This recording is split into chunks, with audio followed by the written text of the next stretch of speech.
What's up? What's good? What's going on? It's your boy Top Dog Fitness, because I'm not an underdog. Um, Today I want to come and share how I ran into some confirmation that I'm on the right path, and this could be confirmation for someone else that they're on the right path too. So, I went to church today, right? I went to church today. Before I went to church today, I had reached out to a church. I needed them to do something for me, and which they did, which I was grateful they did it for me. And I was like, you know what? Let me give it a try. Let me go to that church Sunday. Let me see how I feel about it. Because, I'm not too comfortable with every church or every congregation I go to. So I said, let me go get a feel for it and figure out if I like it. So boom. This is how I know this was a confirmation for me. It says, today's sermon, or the topic of the day was narrow is the way, only if you find it, right? That's Matthew 7 verse 14. So basically saying, like, there's two roads, right? There's two roads. There's the one that leads to destruction, and then the one that leads to great things, and not many people find it. So I was like, I just seen it as confirmation, because I feel like I've always felt different. I always felt different. Yeah, I've been around different people that have their own belief about God or feel their own way about God, but I didn't let that stop how I felt about God. So that's why I feel like today was confirmation. It says, narrow is the way, only a few find it, right? So it's chapter 17,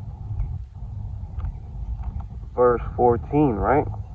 So I'm going to go to verse 14. But the small gate and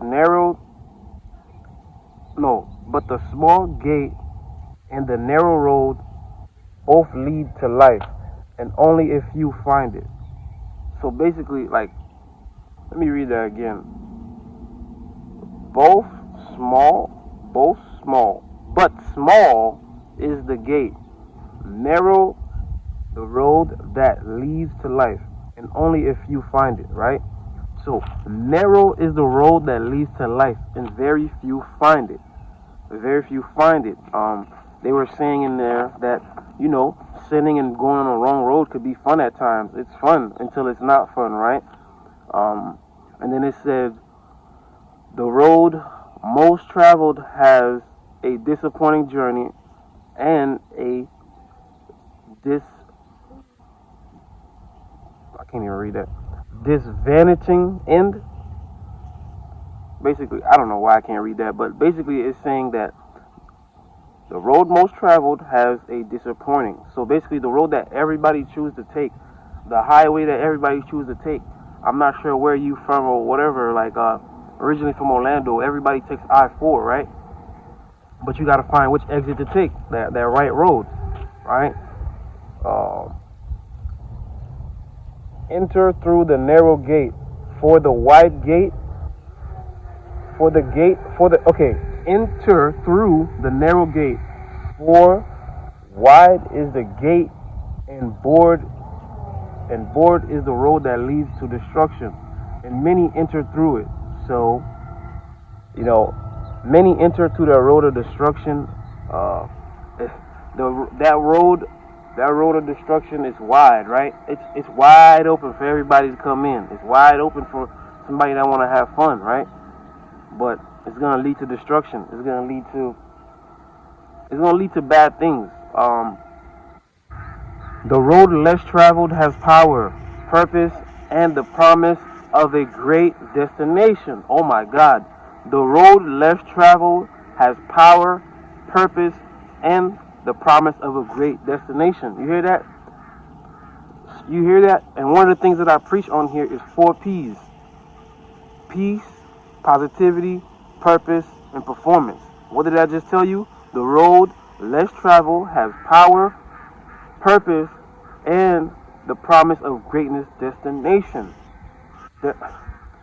This was confirmation for me today that I'm on the right track, that I'm on the right path. And I don't know, it could be confirmation to somebody else that hear it too.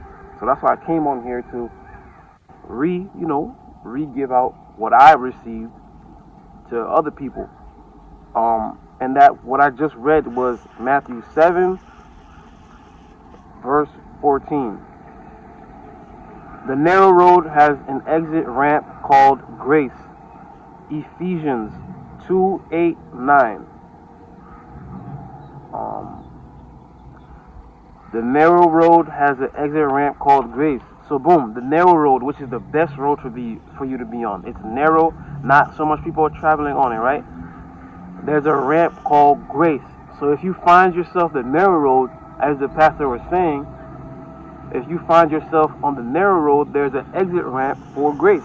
So if you find yourself on the narrow road, you found grace, baby. You found grace from God, which is a good thing. Which is a good thing.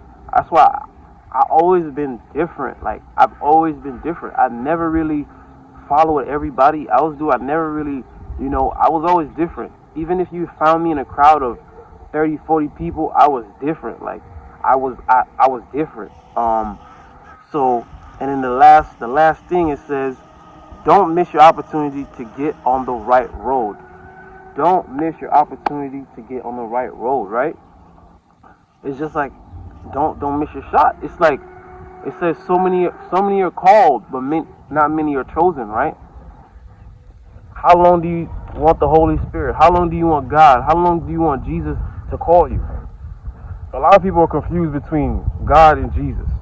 God is the Father, Jesus is the Son, Holy Spirit, they all function as one. They all function as matrimony. I don't know why so much people are confused, but it's not that, it's not rocket science. At least I think so. But it was like great confirmation for me today. It says, narrow is the way, only if you find it. Narrow is the way, only if you find it. That narrow road is the way. That narrow road leads to grace. That narrow road leads to purpose, power, and promise of great destination. A confirmation for me. I don't know about you. I don't know who else out there. And it said the road most traveled has a disappointing journey. You know what I'm saying? Everyone chooses a road to travel through life that ultimately leads into eternity. Jesus speaks of only two roads. There's only two roads. Two roads. It's either you're going to take the narrow or you're going to take that wide road where everybody's taking it. Alright? So, I hope you're having a blessed and wonderful Sunday. And today's a good day.